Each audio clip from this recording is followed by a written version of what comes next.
Muy buenas noches y bienvenidos a Signo Pesos, la economía al alcance de su pantalla. Estos son los temas claves de hoy. Se cayó la emergencia económica de La Guajira. El gobierno sufrió hoy un duro revés en la Corte Constitucional que declaró inexequible ese decreto. Sin embargo, les dio plazo para diferir sus efectos. Analizaremos este y otros temas con el exministro de Hacienda, José Manuel Restrepo. Comienza el Congreso de la Economía Creativa. Agencias de publicidad, entidades multilaterales, gremios económicos y académicos se reúnen esta semana en Cartagena para analizar los desafíos de esta industria a la luz de las nuevas tecnologías. Nos acompaña también esta noche Jimena Tapias, vocera de este evento. A medio camino en educación financiera, Colombia no salió muy bien librada en el Índice Internacional de Educación Financiera. Aunque hay avances, muchos colombianos no se preocupan por aprender de este tema tan importante. Les contaremos todos los detalles.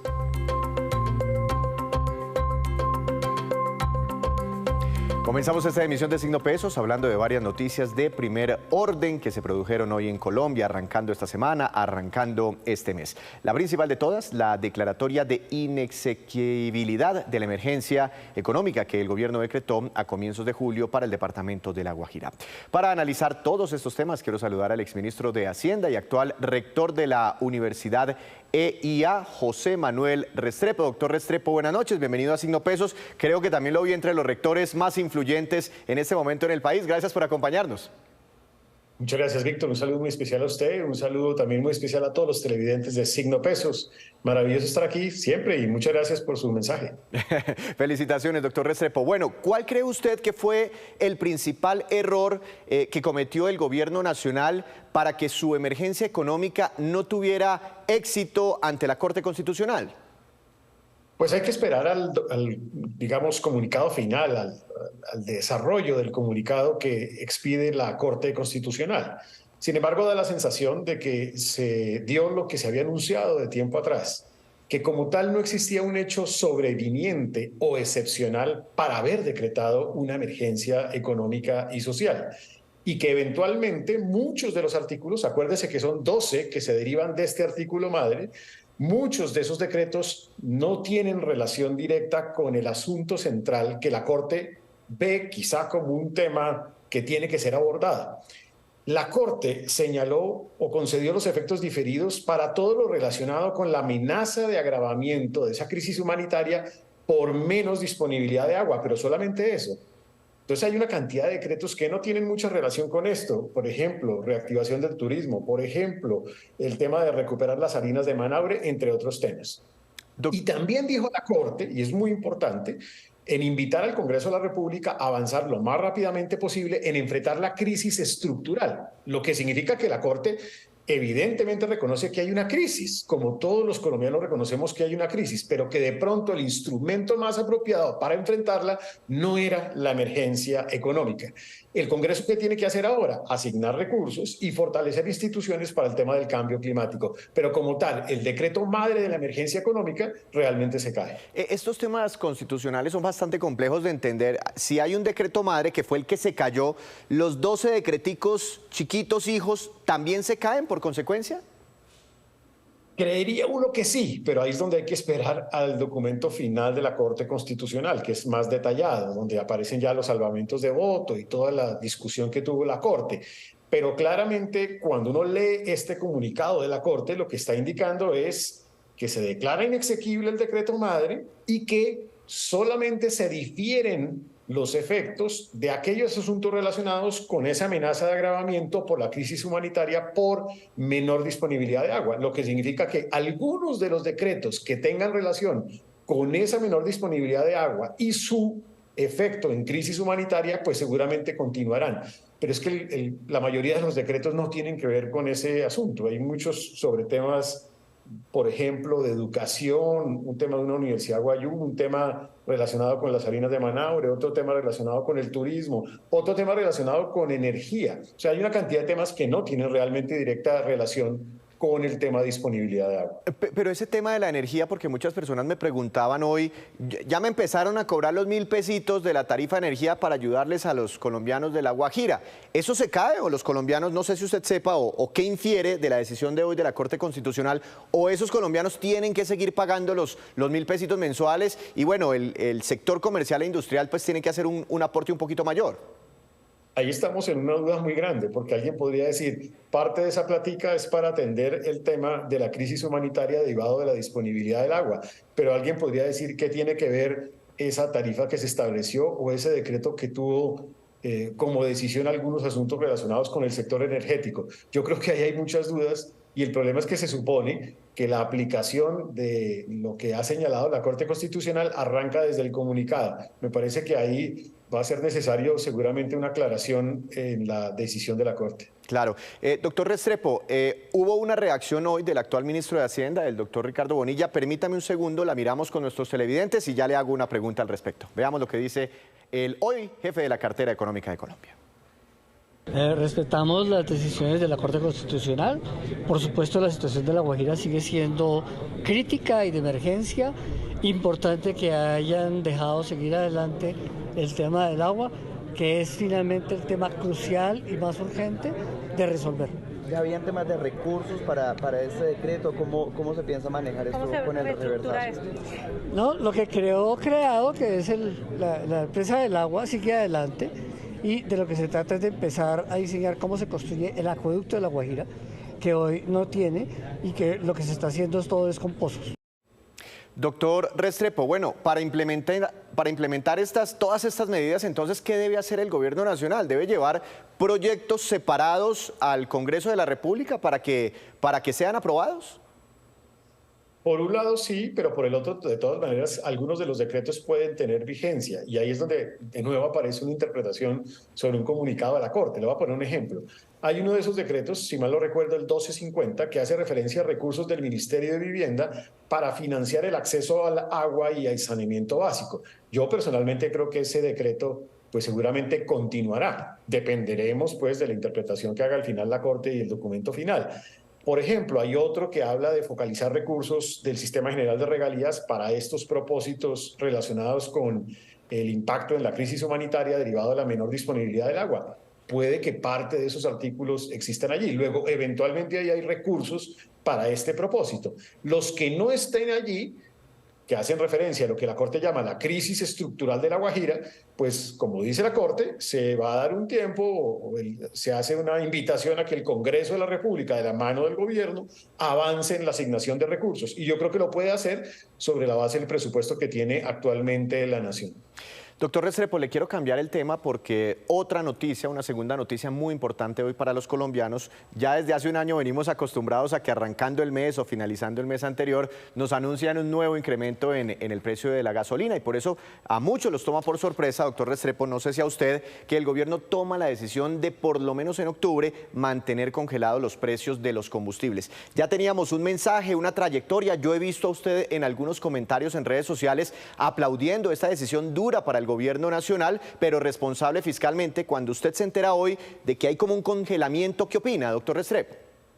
Mire, yo lo primero que tengo que decir es que yo reconozco el avance y el esfuerzo que ha venido haciendo el gobierno nacional para darle continuidad a lo que nosotros arrancamos y que yo dejé expresado en el marco fiscal de mediano plazo del 2022, que era avanzar en el cierre del diferencial entre el precio interno y el precio internacional, tanto en gasolina motor corriente como en ACPM. El gobierno avanzó, y muy bien, creo yo, en el tema de gasolina motor corriente, no lo hizo en el tema de ACPM, incluso en algún momento aceleró un poco más de lo que yo había previsto en gasolina motor corriente, seguramente porque no se estaba haciendo en ACPM.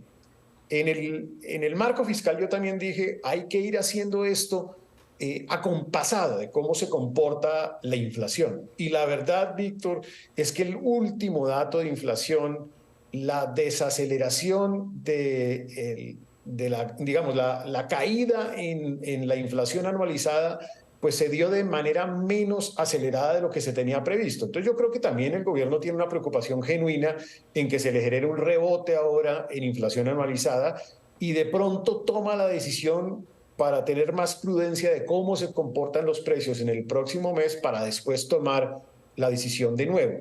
Entonces yo creo que de pronto hace parte de ese espíritu de prudencia y pues también seguramente puede haber una razón ya más política en un mes electoral.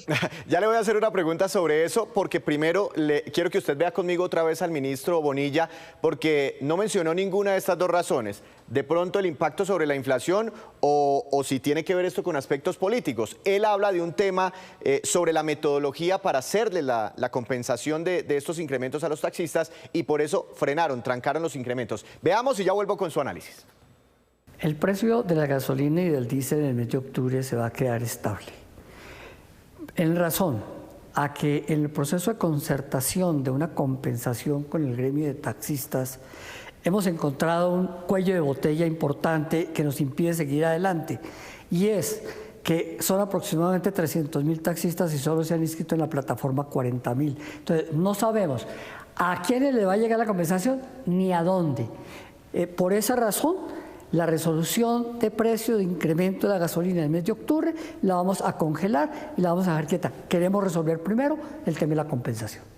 Dice el ministro Bonilla que no han podido encontrar el mecanismo técnico para hacer la dispersión de esa compensación y que por eso frenan la gasolina. ¿Por qué cree usted que hay temas políticos aquí de pronto detrás de esta decisión de congelar la gasolina? Yo, digamos, más que un tema político, yo lo que digo es que de todas maneras, pues estas decisiones no son decisiones sencillas ni fáciles. Y en el fondo la discusión que se dio con los taxistas es una discusión que arranca siendo económica, pero también termina siendo política. Entonces lo que se está diciendo allí es que todavía no podemos entregar el subsidio y en la medida en que no podamos entregar el subsidio, pues no podemos subir los precios porque seguramente eso tiene un efecto sobre el grupo de los taxistas, que en el fondo termina siendo no solamente un tema económico, sino también un tema político. Esa puede ser seguramente una de las razones y la otra, de verdad, genuinamente yo creo que el gobierno tiene que ir llevando y acompasando muy bien estos incrementos al comportamiento de precios, porque no le haría bien al país y creo que no lo haría bien a los esfuerzos que ha venido haciendo la Nación, el Banco de la República y el propio gobierno, que tuviéramos un rebote en materia inflacionaria. Esa no sería una buena noticia para el país. Una última pregunta, doctor Restrepo, sobre otras de las discusiones de las últimas horas, regla fiscal en Colombia. La planteó, terminando la semana pasada, el director del DNP, diciendo que con todo y regla fiscal, pues el endeudamiento de Colombia ha seguido creciendo y que necesitamos hacer algo. Y bueno, al final después dijo, yo lo que estaba era planteando una discusión más o menos filosófica de largo plazo. Tuvo que salir el ministro Bonilla también el pasado viernes a decir, el gobierno no está pensando en este momento en presentar un proyecto para cambiar la regla fiscal. ¿Qué opina usted de toda esta discusión? Tal vez lo primero es decir que el país en los últimos 3 años ha venido logrando un ajuste fiscal después del impacto de la pandemia, lo que significa que el déficit fiscal ha venido disminuyendo al punto que este año Colombia logrará, como yo lo preví y además como lo habíamos anticipado, superávit fiscal primario de nuevo. Y también la deuda pública en relación al PIB viene cayendo, incluso se acerca al límite inferior del ancla de deuda pública que el país debería tener en este momento, lo que significa que el proceso de ajuste fiscal se ha dado, creo yo, exitosamente. Habiendo dicho eso, me parece que como lo planteó el director de planeación y después tal vez aclaró que fue más como un debate académico y no era una política como tal del Estado, es una propuesta académica que la verdad es mala, es una propuesta académica que no le ayuda al país. Porque para que los colombianos sepamos, la regla fiscal es como un mecanismo a través del cual el Estado se compromete con un déficit fiscal, o sea, una diferencia entre ingresos y gasto público, y con un nivel de deuda pública respecto del PIB. Cuando se dice que parte de los gastos de proyectos verdes ya no entran dentro del déficit fiscal, lo que está diciendo es sáquelos del gasto y le está dando más espacio para gastar más. Entonces, en el fondo, esa propuesta lo que implicaría es más déficit fiscal y más deuda pública respecto del PIB. Por lo tanto, no es una buena propuesta, es una propuesta que puede tener impacto en tasa de cambio, puede tener impacto en los costos de financiamiento, puede tener impacto en las calificadoras de riesgo y en los inversionistas nacionales e internacionales. Entendiendo que solamente se dijo, porque le creo al director de planeación, como una discusión académica, pues queda absolutamente claro que académicamente es una mala idea. Doctor Restrepo, muchas gracias por ayudarnos a entender estas 3 noticias. Que tenga una feliz noche. Muchas gracias, Víctor, y un saludo muy especial. Un lunes cargado de muchas noticias económicas. Hacemos una breve pausa, pero cuando regresemos espere. ¿Cómo van las obras del metro de Bogotá? Hoy revelaron el nivel de avance. Ya les contamos.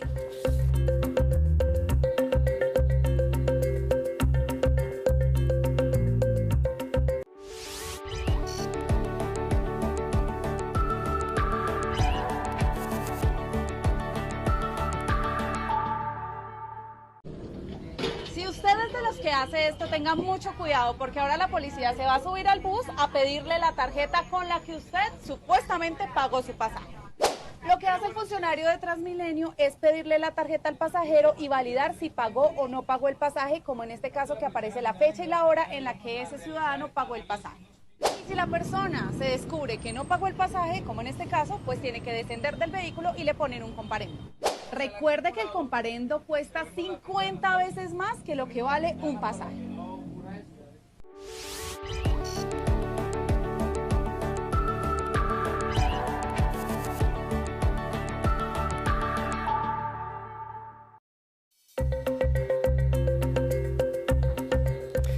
Gracias por continuar con nosotros aquí en Signo Pesos. Esta semana se realizará en Cartagena una cumbre muy importante y tiene que ver con la economía creativa. Para hablar sobre este tema, cómo se encuentra el sector, quiero saludar a la doctora Jimena Tapias, presidenta de la Unión Colombiana de Empresas de Publicidad. Doctora Tapias, buenas noches, bienvenida a Signo Pesos, ¿cómo está? Buenas noches, Víctor. Estoy muy bien, muchas gracias y muy contenta de estar con usted compartiendo su audiencia. Bueno, en primer lugar, ¿qué es CTG? ¿Cómo se llama esta cumbre? ¿A quiénes reúnen ustedes? Pues Más Cartagena es la cumbre latinoamericana de la economía creativa y es evidentemente un evento que reúne a los distintos actores del ecosistema de las comunicaciones, de la industria de los contenidos, de la creatividad, para reflexionar acerca de las grandes problemáticas que se están planteando en el mundo y que afectan de manera directa o indirecta a esta industria. ¿Cuál es la diferencia entre la industria de la publicidad y la economía creativa? ¿La una está dentro de la otra? ¿Son cosas muy diferentes? No, la verdad es que la publicidad integra las industrias creativas, es conocida como parte de lo que se llaman dentro de la economía creativa las industrias funcionales. La publicidad hace posible en general las industrias creativas, las financia en gran parte y permite obviamente la existencia de muchos actores del ecosistema, como por ejemplo aquellos que se dedican al cine, porque la industria de la publicidad de alguna manera está liderando en el mundo entero alrededor del 60-70% de estas industrias creativas. Así que es parte de ellas y es de alguna manera quien las hace posibles. Las nuevas tecnologías, incluida la muy de moda por estos días, inteligencia artificial, ¿cómo están impactando a todo este sector? Pues la inteligencia artificial es evidentemente una herramienta que ha llegado con base en los desarrollos tecnológicos a impactar absolutamente la vida humana en todas sus esferas y sus manifestaciones. Es el caso, evidentemente, para nosotros. Estamos tratando de entender bien cuáles son los alcances, entendiendo cuál es su dimensión y buscando finalmente integrarla, pero con un llamado a la conciencia, porque nosotros creemos que evidentemente va a generar unos cambios importantes, que es posible que reemplace en muchos casos al talento estrictamente humano, pero que quien nos va a quitar el empleo no necesariamente es la inteligencia artificial, sino van a ser los seres humanos que logren integrarla de una manera ética a su vida. Así que nos quitarán los empleos otros seres humanos que sepan usar correctamente la inteligencia artificial. Pero me deja ahí un poquito preocupado porque por ahí he visto, sin cacharrearle, pero ya hay inteligencias artificiales que dicen, venga, dígame qué es lo que quiere usted y yo le armo la pieza publicitaria. ¿Eso en serio está siendo un desafío para el sector, para los empleos del sector? Pues claro que lo es, como lo es al mundo del derecho, como lo es al mundo de la literatura, al mundo del arte. Evidentemente que sí, pero es que la máquina es una creación humana. Así que, y la máquina es una herramienta. Así que lo que es claramente importante, y por lo menos en el estado en que nos encontramos, la inteligencia artificial se nutre de preguntas, las preguntas que nosotros podamos hacerle. Por eso es tan importante la curiosidad, por eso es tan importante la información y por eso es que tenemos que entender cuál es el rol realmente que va a cumplir la inteligencia artificial y cómo podemos integrarla a la vida de manera inteligente. Pero para no dejar muy preocupados a los publicistas actuales y a los que se están formando en esta, digamos, en esta rama, ustedes no ven la inteligencia artificial como un enemigo, sino puede ser como un aliado, enemigo si no la uso, pero si la sé usar, si sé hacerle las preguntas correctas a esa inteligencia artificial, ¿puede ser una gran herramienta? Usted lo ha dicho de mejor manera que yo. Evidentemente que ese es el punto y en eso es que tenemos que trabajar. No ver esto como un enemigo que llega, sino como una herramienta que va a potencializar nuestra propia inteligencia y además nuestra inteligencia humana, porque nuestra inteligencia humana está de alguna manera también asociado con la ética, cosa que no necesariamente tiene la inteligencia artificial, a menos que nosotros mismos la dotemos de ella. Bueno, otro tema es la masificación de las redes sociales. ¿Esto cómo está impactando a todo este sector, al sector publicitario, a la economía creativa, a la economía naranja como tal? Pues mire, en términos generales, lo que es muy importante de las redes sociales es que ya no existe una serie de profesionales que generan contenidos, sino que todos los seres humanos generan esos contenidos. O sea, ya no tenemos en realidad, de verdad, tanta información como una comunicación. Quiere decir que la información viaja en distintos sentidos. Y por lo tanto, obviamente que si lo queremos ver desde un estricto punto de vista económico, pues en realidad cada ser humano es una competencia del otro en relación con la generación de contenidos. Eso hace que obviamente estemos inundando el mundo de contenidos, estemos buscando comunicarnos con nuestras audiencias y eso vuelve muy complejo la realidad y la profesión de quien evidentemente se dedica a ello de manera habitual y cotidiana.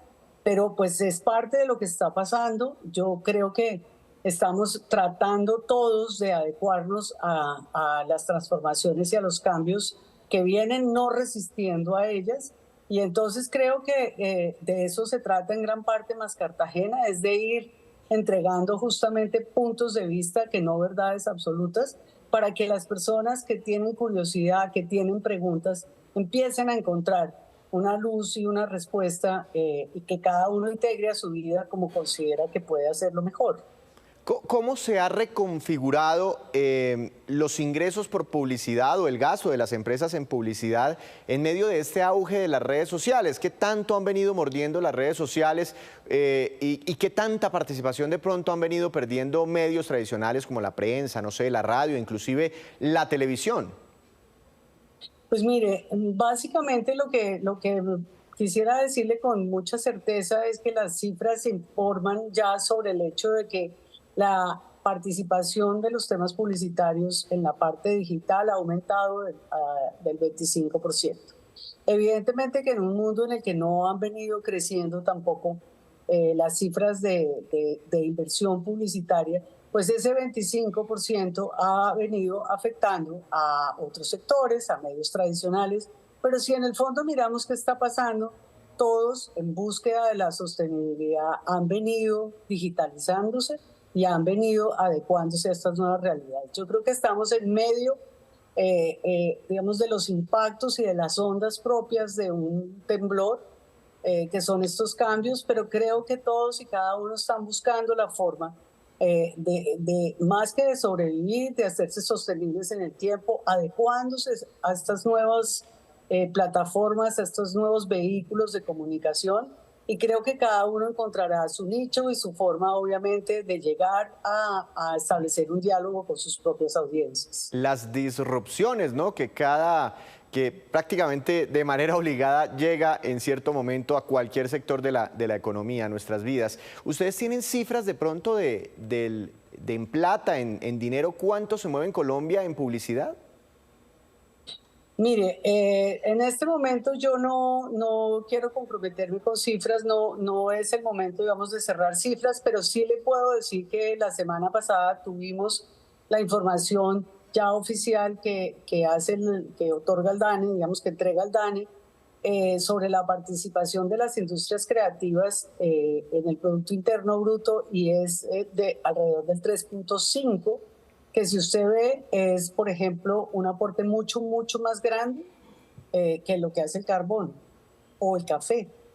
Creo que entonces cuando uno tiene esos datos en la cabeza, piensa que efectivamente es un sector muy importante, muy influyente, que tiene que ser muy responsable y que está creciendo de manera muy acelerada. Pues doctora Tapia, es muy interesante esta conversación, que les vaya muy bien con la agenda económica, van a aprender mucho sobre todos estos temas, tantas transformaciones que está viviendo este sector. Seguiremos muy pendientes de su evento. Una feliz noche.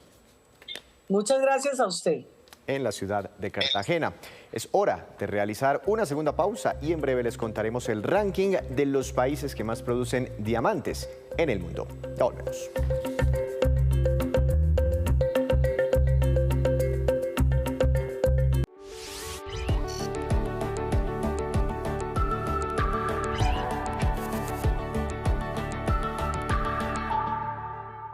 Estos populares buses que mueven a los ciudadanos entre Soacha y Bogotá no van más. El convenio que permitía que las personas se movilizaran en estos buses se acaba el próximo 7 de noviembre. La alcaldesa Claudia López dijo que esto lo hacía porque en Bogotá hay una sobreoferta de los buses que van desde Soacha. Pero ¿y qué va a pasar con la cantidad de gente que toma este servicio? Eso indicaría que 108.000 ciudadanos que ya no tomarían ese transporte público tendrían que subirse a estas condiciones en Transmilenio.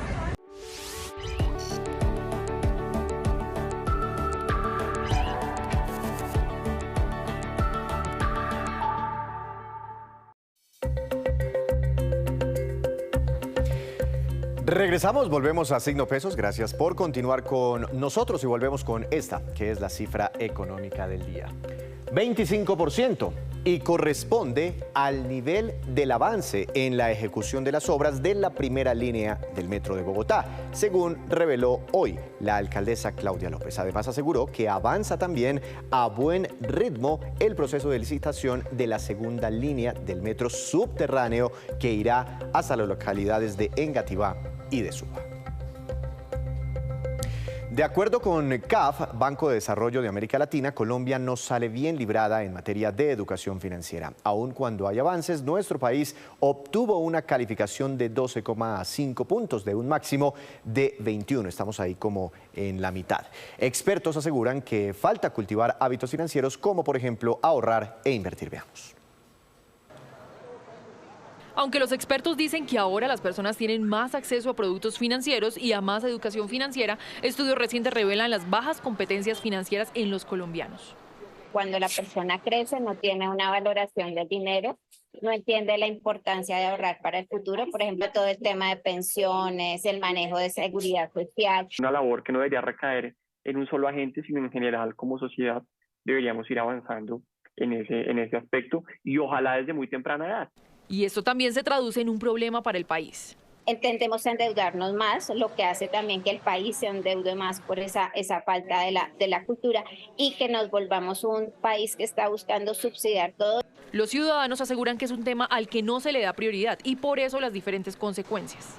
Yo que tengo un crédito en el ICETEX, si conociéramos en realidad lo de las tasas de interés y todo ese tipo de asuntos, no nos veríamos ahorita del cuello. El endeudamiento en la gente. El sobreendeudamiento de la gente. Endeudarte muchísimo desde temprana edad, irte a tomar los fines de semana, no tener un presupuesto. El ahorro y la inversión son los dos aspectos más importantes a la hora de cuidar sus finanzas. Ahorrar entre el 20 y el 30% de los ingresos mensuales. Número 2, aprovechar esas coyunturas que se van dando a lo largo del tiempo, a lo largo de las condiciones de mercado. Tasas altas de interés permiten inversiones más atractivas. Expertos recomiendan que en materia de inversión se utilicen los CDTs, los fondos de inversión colectiva y productos financieros que generen alguna utilidad. Y las ventas de vehículos nuevos en el país continúan registrando números muy negativos. Entre las razones figuran los costos de endeudamiento para una persona interesada en comprarse un carro nuevo. En contraste, mejoró la venta de vehículos híbridos y también los eléctricos. Harry Franco está interesado en comprar un carro, pero se ha encontrado con una costosa realidad. Las tasas de interés están por las nubes y pues obviamente no hay cómo acceder a créditos para vehículos. Creo que ahora se piensa más en el bolsillo. En septiembre, la reducción en las ventas de vehículos nuevos fue cerca del 35%. Se matricularon apenas 15.525 vehículos nuevos. Y en el acumulado del año estamos cayendo un 31,3%. En el caso de los camiones, de los vehículos de carga, que vienen cayendo en un 42%. En contraste, el segmento de vehículos híbridos y eléctricos tuvo un crecimiento, aunque el número de unidades sigue siendo poco. Que durante septiembre totalizaron 2.909 unidades matriculadas. Eso es una variación positiva del 22,7%. Ante todo esto, los concesionarios están implementando estrategias para incentivar la compra de vehículos. Los nuevos vehículos que empiezan a llegar al país pues ya llegan con un precio diferente. Ese descuento, ese precio diferente, trasladarlo directamente pues al consumidor. Encontrar algún descuento, de pronto un apoyo como en el tema de la matrícula. En septiembre de 2023, las ciudades que presentan mayores caídas en la venta de vehículos son Medellín en el Valle de Aburrá, Neiva, Funza, Cartagena y Cota. Y ahora nos vamos con estos que son los indicadores económicos que usted debe conocer siempre antes de irse a dormir. Tasa representativa del mercado que regirá para mañana sigue subiendo con mucha fuerza, supera hoy la barrera de los 4.100 pesos, precio más alto desde julio de este año. TRM para mañana 4.141 pesos con 43 centavos. El petróleo Brent de referencia para Colombia tuvo una caída de 1,84%, se ubicó al cierre en $90 con 50 centavos por barril. El precio interno del café colombiano con la trepada del dólar sigue subiendo y quedó en promedio como referencia para mañana a 1.310.000 pesos por carga. Índice MSCI Colcap de la Bolsa de Valores de Colombia hoy tuvo una caída de 0,79%, acción más valorizada preferencial de Corfi Colombiana con una ganancia de 7,28%. La acción que más cayó fue la del Grupo Sura con un retroceso de 5,78%.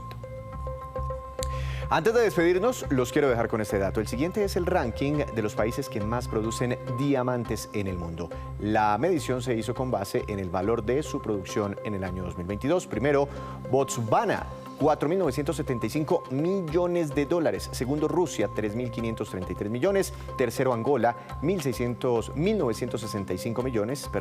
Cuarto, Canadá, 1.877. Quinto, Suráfrica, 1.538. Y en el sexto lugar se encuentra Namibia, con 1.234 millones de dólares. Así terminamos por hoy. Los esperamos mañana con una nueva emisión y con toda la información económica que usted necesita saber. Recuerde, esto es Signo Pesos, la economía al alcance de su pantalla. Que tenga una feliz noche.